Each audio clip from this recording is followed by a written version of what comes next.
Salut les joueurs, je crois que rarement je n'ai eu autant de mal à expliquer un concept. J'ai eu rarement des difficultés à me dire, ben voilà, pour tourner cette vidéo, comment vais-je m'y prendre? Eh bien, le jeu dont je vais vous parler aujourd'hui m'a adressé clairement ce défi. Le jeu m'a adressé ce défi. Et voyez-vous, j'espère que cette vidéo pourra y répondre. Et ce n'est pas gagné. Parce que je vais vous présenter Babel. Et c'est plutôt un dédale que je vais vous présenter. Car c'est vraiment pas évident de vous expliquer le concept et quelques subtilités de règles uniquement comme ça en 10 minutes autour de Babel. Et ben, c'est chez les 12 singes. C'est Babel et toute la gamme que je vais donc vous présenter. Toute la gamme, donc l'intégralité de celle-ci, ainsi que les cartes, mais aussi les fiches que l'on trouve pour les créations, enfin pour le jeu en fait tout simplement, hein, donc les traits et le livre de vie, voilà. Bon ben, allez, je m'y lance, c'est pas gagné, c'est parti.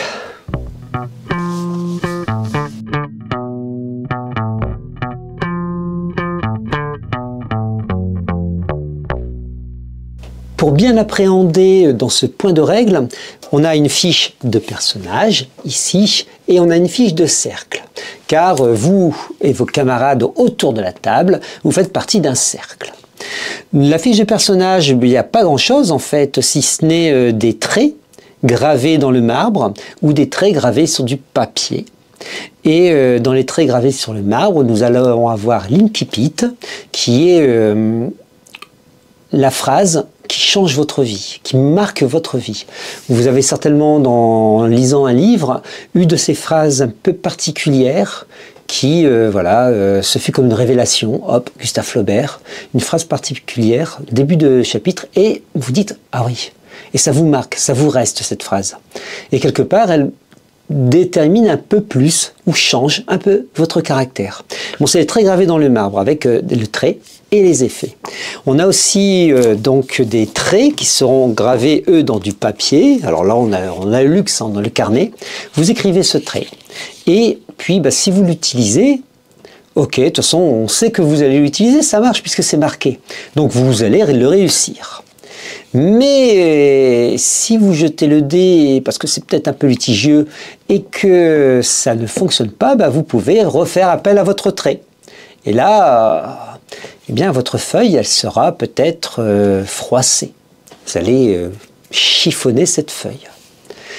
Et si vous récupérez votre trait, vous allez déchiffonner celui-ci. Enfin, il y a un jeu, en fait, un aller-retour entre le chiffonner, voire le détruit, jeter à la corbeille, détruit. Et puis, on essaie de repasser, mais le trait, il est un peu abîmé. Donc, ça marchera un peu moins bien, ce sera plus difficile. Et au fur et à mesure, vos personnages vont s'abîmer, ou vont acquérir de nouveaux traits, vont évoluer. Je trouve ça super malin. Voilà, je trouve ça hyper malin. Là, on tient les deux points importants de la mécanique du jeu. À la fois l'autorité, se faire passer pour les auteurs, et donc avoir ce décompte, cette horloge sur laquelle il ne faut pas trop faut se méfier en fait, puisque quand on va jeter 2 des 10 cette fois-ci, la somme va être soustraite à notre autorité, et donc on va arriver à des moments où on va basculer et peut-être ne pas pouvoir rentrer. Et les traits qui eux sont chiffonnables. Alors vous montrez peut-être là l'écran du jeu, un écran souple. Voilà, en 4 parties, c'est du format A5, hein, donc c'est vraiment tout petit. Et au dos, alors je vois table de valeur aléatoire des focus. Le focus, c'est ce qui est un objet d'un auteur et qui permet de pouvoir plus facilement se faire passer pour l'auteur. Donc ça peut être une habitude.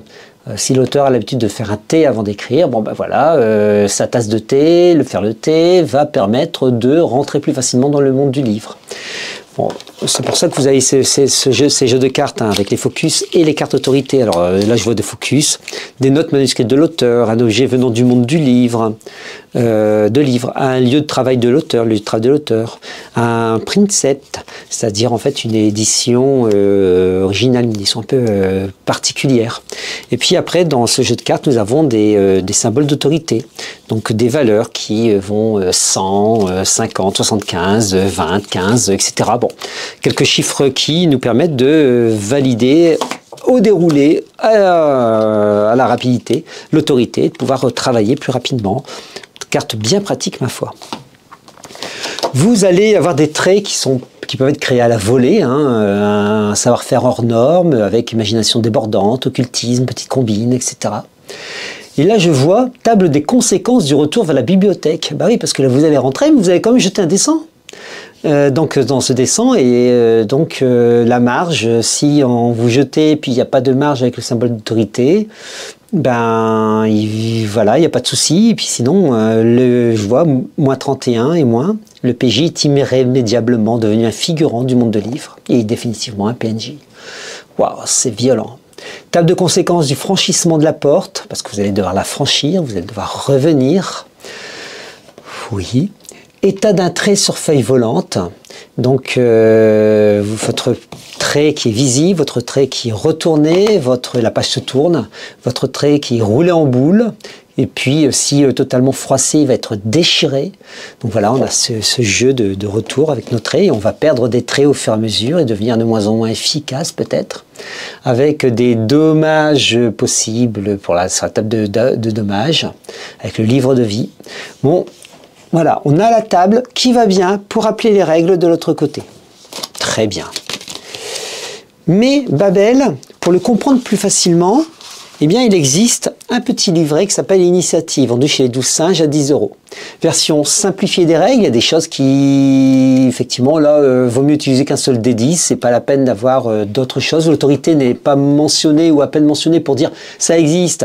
Référez-vous au livre de base pour pouvoir vraiment profiter et faire évoluer vos personnages. Non, c'est vraiment un scénario là-dedans, les règles version réduite, un scénario, une fiche qui va bien, les fiches de la PMJ, et puis quelques aides de jeu par rapport à ce scénario.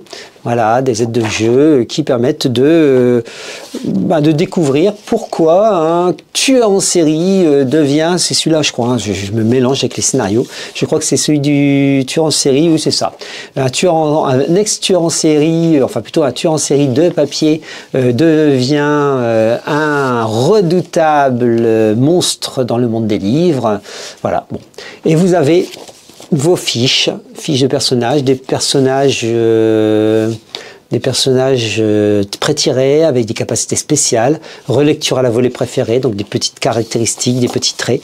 Il n'y en a pas tant que ça, mais au moins ça permet de démarrer une partie tout de suite. C'est-à-dire qu'avec vos personnages pré-tirés, vous pouvez même aussi faire les scénarios qui seront obtenus par la suite. Alors voilà, ça c'est Babel Initiative. Je l'ai lu pour me dire qu'effectivement, commencer par ça, c'est pas une mauvaise idée. C'est pas une mauvaise idée pour se faire une idée de Babel, mais très rapidement vous allez être limité. Très rapidement, ça vaut le coup, il y a un scénario qui est quand même pas mal, ça vaut le coup, mais vous risquez d'être assez vite limité et d'avoir un petit manque. Et là, pour 39 €, on a le livre de base en version dure, format A5. Il n'y a pas de signé sur cette version que j'ai eue, mais sachez que dans toute boutique, normalement, il va y avoir signé. Hein. Ils ont eu un petit souci, les 12 singes, je crois, avec leur imprimeur. 3 fois rien, c'est pas bien méchant, mais vous inquiétez pas, même sur les envois, d'ailleurs, sur les envois, les derniers envois, etc., vous allez avoir un signé. Mais Babel, vraiment, je pense que le livre se mérite. Pour démarrer, enfin, ouais, ça vaut le coup d'avoir l'initiative quand même, pour démarrer. Ça vaut le coup quand même. Mais le livre, et puis les règles sont écrites de façon très claire. Vous voyez peut-être, hein, c'est pas non plus écrit petit.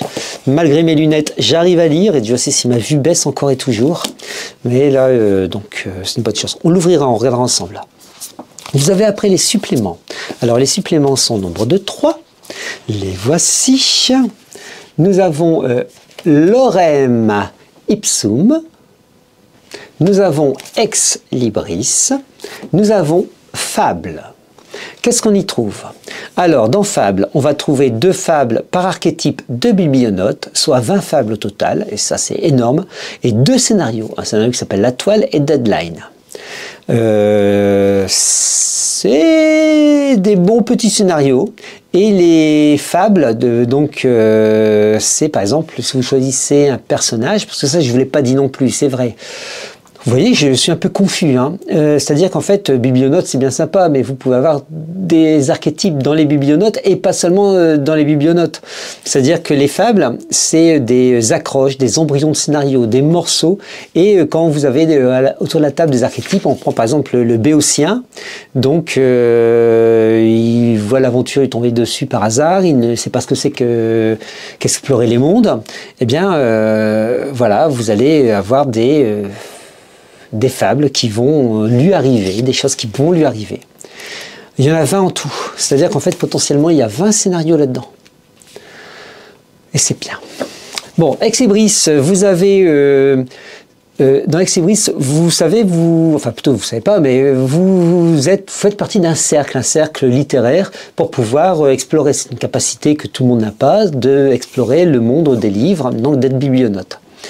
Et vous pouvez avoir une alternative à ces cercles, des compagnies formées d'Ex Libris. Et voici Ex Libris qui est créé pour ça, avec des Ex Libris monstrueux, donc des adversaires pour les cercles. La description du Fabulistan, c'est un groupement d'Ex Libris qui vivent à Neverland. Des cités un peu particulières, il y en a certaines. On va le voir avec Lorem Ipsum, on le verra particulier. Et puis, vous allez avoir un scénario qui s'appelle Palimpeste. Donc, Palimpeste, c'est ce qu'on gratte en fait sur les manuscrits pour effacer les manuscrits puis pour pouvoir les réutiliser, les réécrire dessus. Palimpeste, débutant par l'éruption d'un Ex Libris dans le monde des réels. Oups, ok.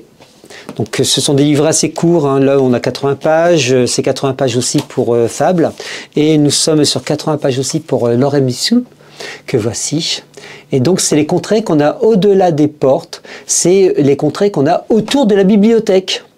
C'est-à-dire qu'en fait autour de la bibliothèque, il y a une ville avec des personnages qui aussi évoluent. Ça peut être des personnages secondaires ou des personnages héros, mais là de différents livres. Mon Dieu, va-t-on s'en sortir? Et donc cette ville s'appelle la cité de la croisée des chemins. Donc là où se trouve la bibliothèque, avec donc bien sûr à l'intérieur la description de cette ville, qui ressemble à une ville. Je vais vous montrer l'illustration quand même, on ne va pas trop déflorer. Voilà. L'illustration dans une ville des années 20 et 30 est complètement futuriste, complètement folle, avec des avions qui volent, des dirigeables, des choses un peu voilà. C'est surprenant. Niveau technologique, cadilloscope technologique, enfin voilà, on vous explique qui fait respecter la loi, comment s'y loger, s'y nourrir, comment préparer une expédition d'outre-page, enfin voilà, autant de choses. Parce que vous avez les terres de l'outre-page forcément, qui abritent des lieux clés, des topoïdes. Nous avons enfin un scénario qui s'appelle le Messie perdu et qui permettra d'offrir un peu plus de vigueur, je dirais, à ce monde de la croisée des chemins. Voilà. C'est un scénario, c'est le scénario qui m'a personnellement le moins convaincu dans tous les scénarios. Dieu sait pourtant s'ils sont bons. Donc là, on en a 20 scénarios à peu près, 20 amorces de scénarios. Nous en avons 2 de mémoire là-dedans, non, un seul. Nous avons un scénario ici. Maintenant, on va feuilleter rapidement le livre de règles. Et il y a un scénario aussi avec l'écran, je n'ai pas parlé de celui-ci, excusez-moi, hein, décidément très très bruyant. Et ça s'appelle Rester à la page. Donc c'est un scénario qui s'appelle L'angoisse de la page blanche. Voilà. Et ça peut être la suite d'ailleurs de Initiative. Totalement la suite. Alors c'est un fichier très fin, je regarde un petit peu combien il y avait, hein, mais il y a 32 pages avec bien sûr des annexes et puis des choses à photocopier, enfin bon, voilà, pas de souci. Et nous avons donc la possibilité dans ce scénario de présenter aussi des cercles au carré, c'est-à-dire les 10 cercles les plus utiles. Même si dans Initiative, vous faites partie d'un cercle, vos personnages font partie d'un cercle, les personnages sont reliés par un cercle, le cercle révisor. Voilà, je l'ai trouvé, il m'a fallu quelques minutes quand même pour me rappeler et retrouver. Comme quoi, waouh. Bon, allez, je vous l'ai promis maintenant, deuxième partie de la vidéo, c'est le feuilletage très rapide de Babel pour que vous ayez bien une idée de ce qu'il y a là-dedans, de ce qu'on peut y trouver, même si je pense qu'avec mes explications peut-être un peu confuses, vous avez trouvé des choses.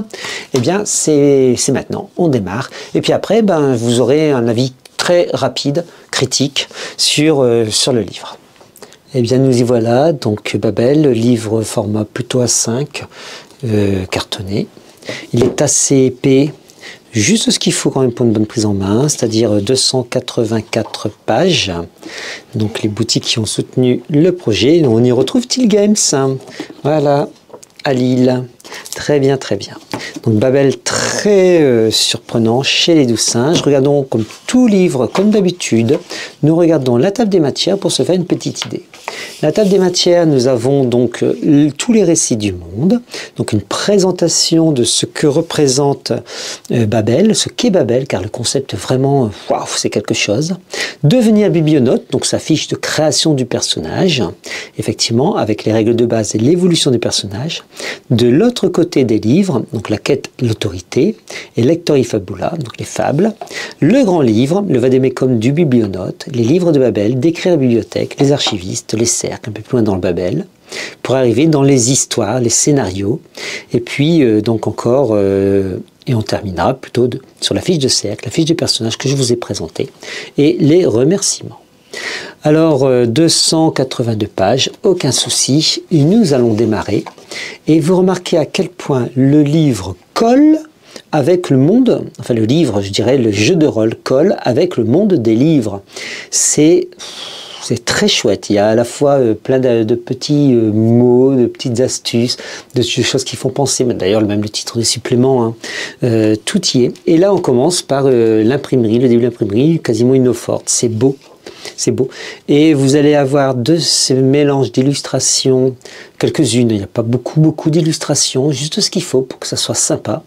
Et vous allez avoir des illustrations noir et blanc et d'autres couleurs.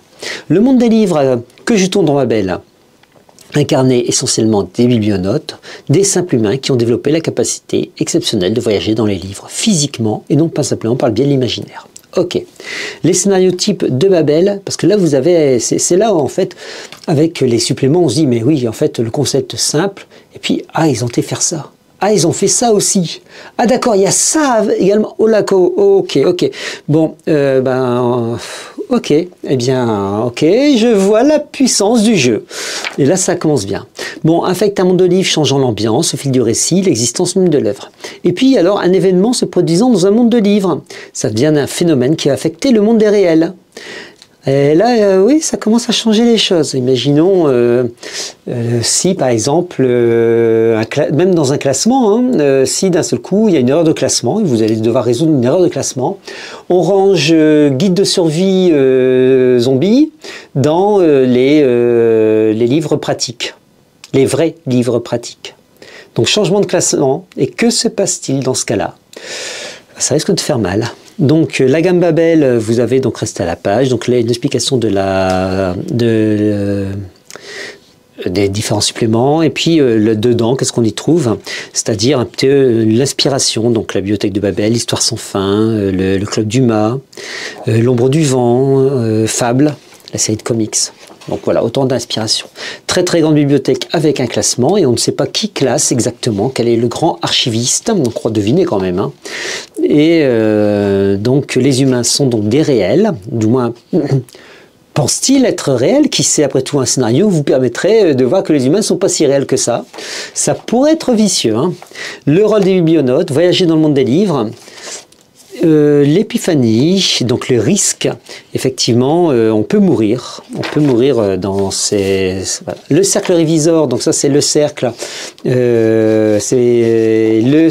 que l'on rajoute à d'autres cercles, d'ailleurs, hop, je vais mettre de côté puisque ça se trouve dans le livre de découverte. livret de découverte, donc le glossaire avec tous les termes, et on en a vraiment besoin, hein, sincèrement, parce que ce glossaire doit être apprivoisé, et même par les joueurs, c'est peut-être la difficulté du jeu d'ailleurs, d'apprivoiser ce glossaire pour pouvoir jouer avec. Devenir biblionote, allez c'est parti. Donc avoir un domaine, un cercle, et puis le lieu des PNJ, vous allez créer votre univers, votre petit univers, votre monde, et puis après devenir votre personnage. Quand vous êtes personnage, vous avez donc différentes portes de personnages. Vous allez surtout choisir un incipit, vous choisir un nom, une apparence, recopier des capacités spéciales. Mais l'incipit, c'est les mots qui vont changer votre personnage. Et puis des traits sur des feuilles volantes, et puis créer un trait libre, choisir un profil, et le profil, vous en avez quelques-uns, donc, et puis un personnage, lié ce personnage, etc. Donc les profils, on a la béotien, la béotienne, c'est-à-dire les livres, c'est pas votre truc, on aime bien bouger, faire du sport, etc. Et puis, bon... Voilà, allez, c'est tout. On a le bibliâtre, et bien le gars qui adore plus que tout le livre. Donc voilà, le livre du bibliomancien. D'autres traits, vous allez pouvoir choisir le bibliomane, caresser la finesse du grain, le papier. Le chasseur de livres, d'ailleurs l'illustration m'amuse beaucoup, c'était un film qui était pas mal du tout, sur un chasseur de livres justement, toute une histoire. Je ne sais plus comment il s'appelle, je pense que d'ailleurs il devait être en bibliographie, il me semble l'avoir vu, je l'ai vu il n'y a pas longtemps. Je regarde s'il est là, bande dessinée... Roman, non, il n'y a pas de film marqué ici, ça aurait pu être. Je sais, enfin voilà, vous aurez peut-être trouvé, je le mettrai peut-être en description de la vidéo si je le retrouve. L'écrivain maudit, et oui, on a même des écrivains maudits. Dans les traits, on a aussi le Lex Libris, on bride des mémoires de papier, de voyage immobile, vie réelle, les vies de lecture se confondent. Le livre du fanboy. J'adore l'illustration du fanboy avec sur le sac à dos les petites allusions. Le livre du maître de la maîtresse, image même du sérieux, de l'érudit, celui qui sait. Le livre du prodige. Donc vous voyez, les catégories, on en a quelques-unes. Hein. Pour arriver sur les règles de base, on est bien d'accord que c'est un jeu où vous devez lancer le dé, mais pas trop. Lancer le dé un peu, parce que ça reste un jeu. Parce que ce n'est pas que narratif, parce que ce n'est pas un jeu narratif, celui-ci, non, du tout même. Et on a ce jeu, donc je vous ai rapidement expliqué hein, comment vous allez avoir des traits qui vont être roulés en boule, etc., voire peut-être même déchirés. Mais à l'intérieur, nous allons avoir des capacités spéciales, retrouver les pages de livre, ajouter de nouveaux traits, bref, autant de choses, de mécaniques, plutôt élégantes. Et là, ici, c'est l'auteur a eu l'intelligence de vraiment ne pas calquer une mécanique, une vague mécanique, mais vraiment de créer une mécanique adaptée à son univers. L'auteur, c'est Julien Clément. J'ai pas dit qui était l'auteur du livre. Oups. Alors, en quête d'autorité, l'autorité, c'est pour franchir les portes et vous devez être des auteurs reconnus par le monde du livre, c'est-à-dire que vous êtes l'auteur du livre, vous faire passer pour en tout cas, c'est pas gagné. Alors, on progresse dans nos histoires, voilà, pour arriver sur les archivistes, qui vont être au sein de la bibliothèque des personnes très particulières. Le vadémécum du biblionote. Et donc, y a-t-il voilà, des questions. Y a-t-il un monde de livres pour chaque aventure de Sherlock Holmes, chaque tome de Harry Potter, etc. Bon, ben, oui, non, on va voir. Peut-on espérer croiser un autre auteur dans son propre monde de livres? Ah, bonne question. Enfin, autant de questions et de réponses.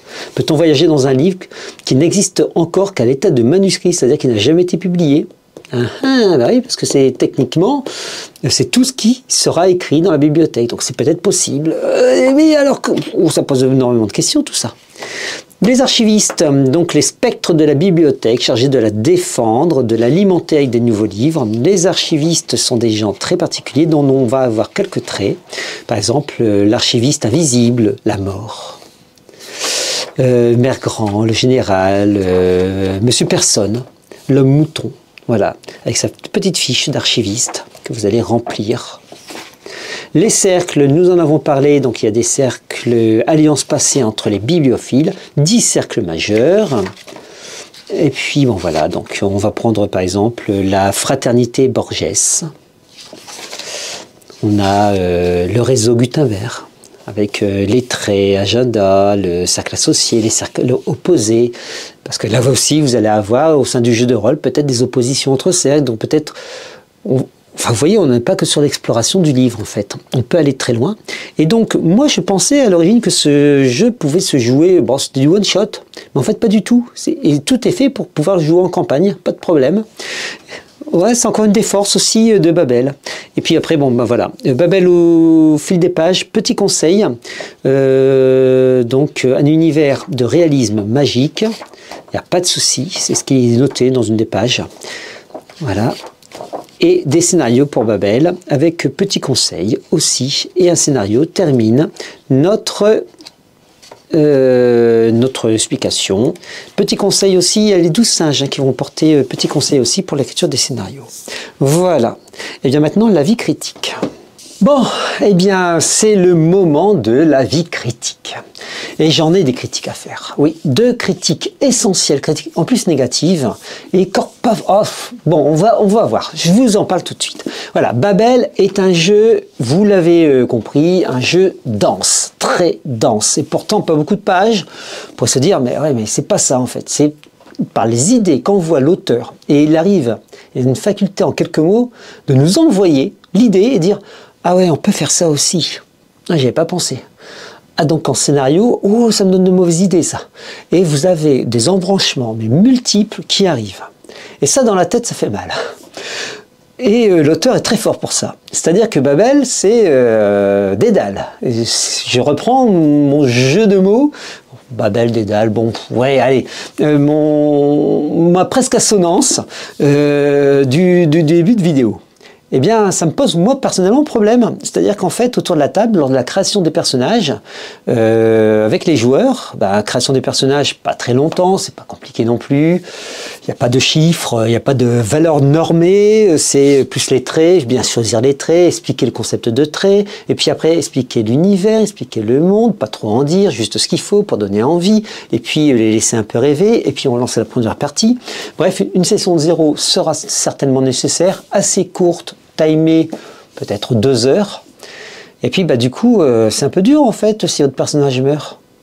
Parce que là, deuxième critique, donc la session, besoin absolument d'une session 0, et ça va être un challenge pour le MJ de pouvoir dire ce qu'il faut, juste comme il faut, sans trop, voilà, juste bien. Ça, c'est un vrai challenge. Et puis ma deuxième critique, justement, votre personnage risque de mourir. Et il risque de vraiment mourir. De devenir un personnage secondaire de livre. Au mieux. Au mieux. Parce qu'avec ce système d'autorité, waouh, ça peut être très vite, très létal. Et donc du coup, il faut recréer un personnage. Et autour de la table, on a de moins en moins l'habitude d'avoir du jetable. Déjà, on doit jeter nos traits au bout d'un moment. Hein, ils seront chiffonnés, détruits. Mais alors, jeter nos personnages... Ouais, c'est toujours un peu dur. Après, c'est peut-être là parce qu'on a eu une mort terrible autour de la table, la mort d'un personnage qui est incarné depuis 5 ans. Donc oui, ça jetait un froid autour de la table. Et voilà. Mais donc du coup, la difficulté, je pense. Donc c'est la deuxième critique. Faut vraiment prévenir nos joueurs aussi lors de la création en se disant, voilà, ton personnage, attention, tu peux t'y attacher, on va le vivre en campagne, et les campagnes vont être intenses, vont être très riches, vont être puissantes, parce que les scénarios permettent, dans la tête, d'ouvrir des possibles. Et attention, voilà, comment s'y attacher. Bon, c'est mes 2 critiques sur Babel.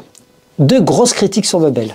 Le reste, sur l'esthétique du livre, etc., tout est OK, on peut le lire facilement. Donc sur la forme, aucun souci. sur le fond, voilà, c'est sur ces deux critiques que j'ai retenues.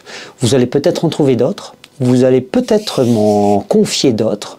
Là, on lance les parties de Babel. Je ne l'ai pas encore joué. Hein. On lance les parties de Babel à partir normalement de cette fin décembre. Eh bien, en commentaire, je vous en mettrai peut-être quelques avis. Peut-être vous donner un petit retour de Babel. Si vous me le demandez, n'hésitez pas en tout cas. Voilà, vous savez à peu près tout. Il est temps de se quitter, de se dire à bientôt.